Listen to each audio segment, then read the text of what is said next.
Democrats are fighting back. Wait, that can't be right. Is that right? That's actually what is. Oh, wow. Okay. Yeah.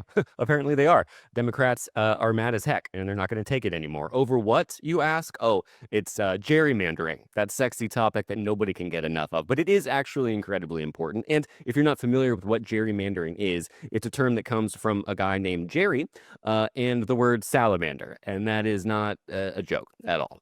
Back in the year 1812, the governor of Massachusetts approved a new map that favored his own political party, and his name was Jerry.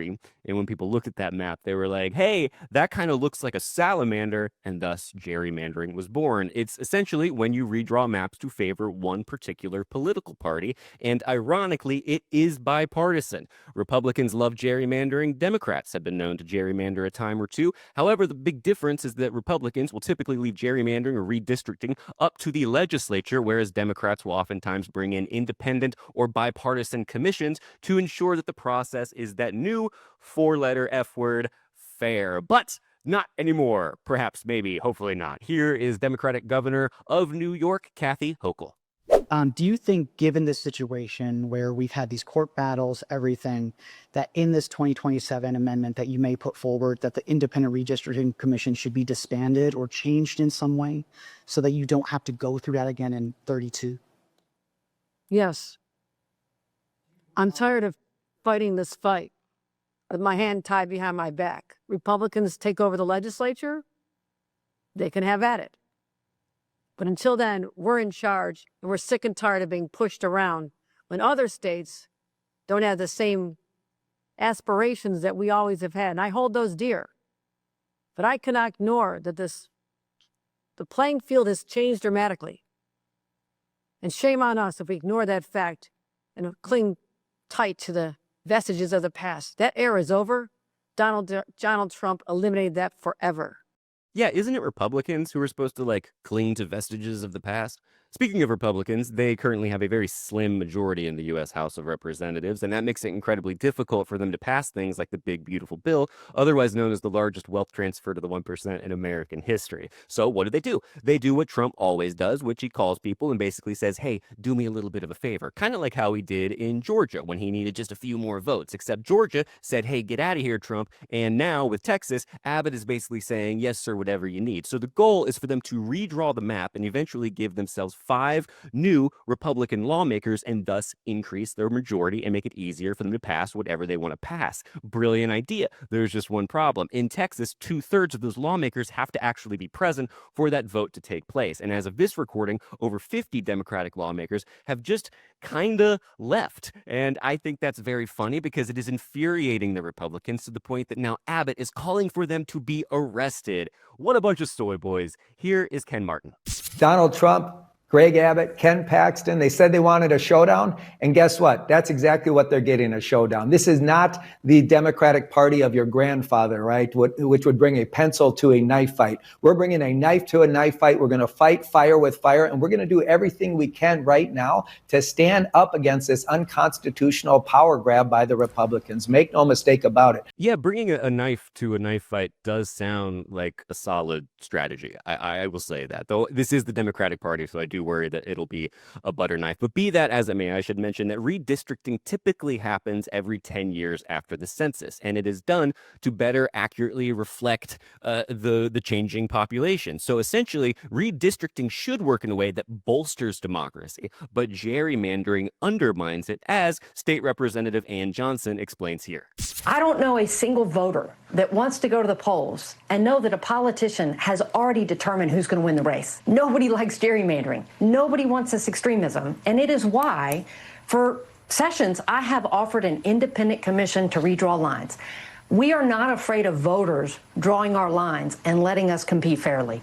But that's not even what they want to do. They are purposely saying that they're going to redraw right now, mid-decade, even though this is not constitutional and not normal. And they admitted they're going to do it on purely political partisan basis to ensure that they can steal 5 Republican seats for Trump at a time where his big, ugly bill passed by one vote, and they want 5 before voters in this country can turn up next election and say no. We are done with what you're doing. We are done with the way that you're dismantling our economic system. the faith that we have in the institutions and standing up. And as said yesterday, courage is contagious. And so it is time to pass it on. Yeah, see, here's the thing. One thing I've gleaned in my 22 years of life on this planet is that Republicans aren't like huge fans of a lot of people voting. It's way easier to go, hey, a bunch of people who agree with us live in this area right here. Let's just draw a little line around it and then we won't have to worry about anything. The problem is that if you're a Democrat in that area, you might not even show up to the polls at all because your politicians have already decided that your vote essentially doesn't matter. And the same is true if it's a Democrat area and you're a Republican. It's generally not good to draw maps in favor of any particular political party because it undermines democracy. Anyway, here's James Tarico explaining this most recent power grab by the Trump administration, as well as what these Democratic lawmakers are doing about it. This is State Representative James Tarico from Texas. If you're seeing this video, my Democratic colleagues and I have just left our beloved state to break quorum and stop Trump's redistricting power grab. Trump told our Republican colleagues to redraw the political maps here in Texas in the middle of the decade to get him 5 more seats and protect his majority in Congress. They're turning our districts into crazy shapes to guarantee the outcome they want in the 2026 elections. If this power grab succeeds, they will hang on to power without any accountability from the voters. But Texas Democrats are fighting back. We're leaving the state, breaking quorum, and preventing Republicans from silencing our voices and rigging the next election. We are not fighting for the Democratic Party. We are fighting for the democratic process, and the stakes could not be higher. We have to take a stand. Way to go, Tarico. Now, listen, if Republicans are going to just redraw the map into crazy shapes, I actually have some suggestions that I come up with, and they can, feel free to use these or not. One, I thought the shape of a salamander, just like for nostalgic purposes. They love nostalgia. I thought it would be cute. Another one could just be in the shape of a boot, huh? Maybe another one with like a tongue coming out of it, like a boot, like they look and then one could just be a cross, but one that looks like it's on fire. I don't know. I'm just spitballing. We like to have fun. Anyway, speaking of fun, here's Governor Greg Abbott trying real hard to sound real tough. What is the felony? What are the penalties for this? So very simply, it would be bribery if any lawmaker took money to perform or to refuse to perform an act in the legislature.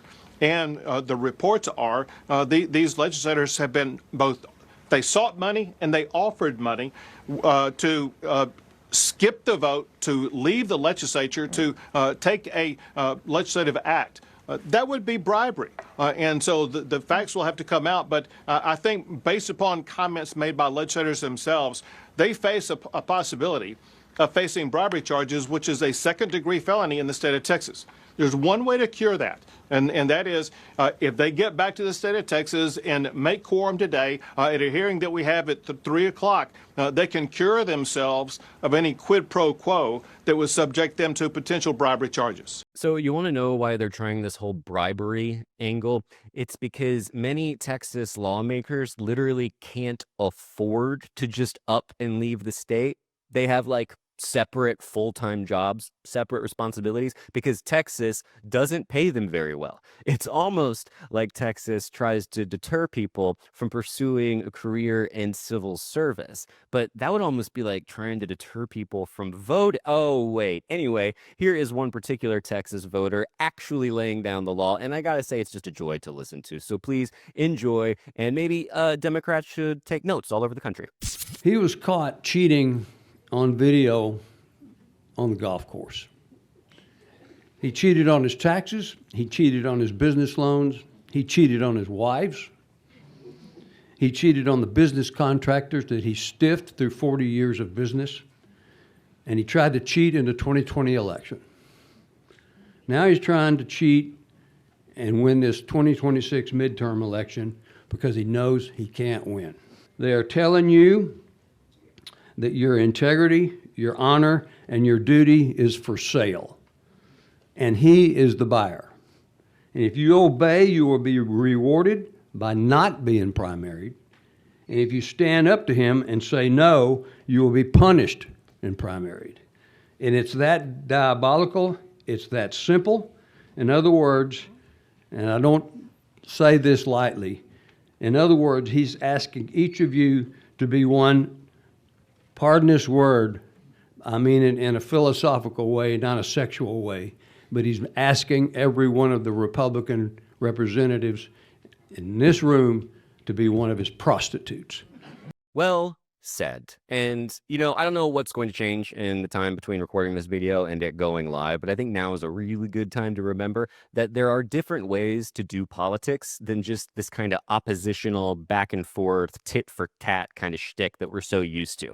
Because really, what these Democratic lawmakers are doing is actually just taking part in a favorite American pastime. They've just gone fishing. They're out. They're not taking part in the sham. They're not showing up. They're saying if you're going to use this system purely for your own political gain, then we're just going to be over here for a little while. And the entertaining part is that it's absolutely infuriating the Republicans, who are like the bullies waiting outside a school to beat you up, not realizing that you've been at home for an hour already playing Zelda, Ocarina of Time, or Ocarina. I don't know which it is. And at this point, I'm too afraid to ask. So kudos to these Democratic lawmakers and kudos to these Democratic voters for making their voice heard. And hopefully other Democrats around the nation can take a cue from what they're doing. I don't know. And honestly, I say gerrymander everyone. Let's become the most gerrymanderingest political party in American history. Because at this point, who cares? What else are we going to do? Play by the rules? That sounds suspiciously like clinging to a vestige of the past. But don't listen to me. That's just more of a global note. So anyway, bye everybody.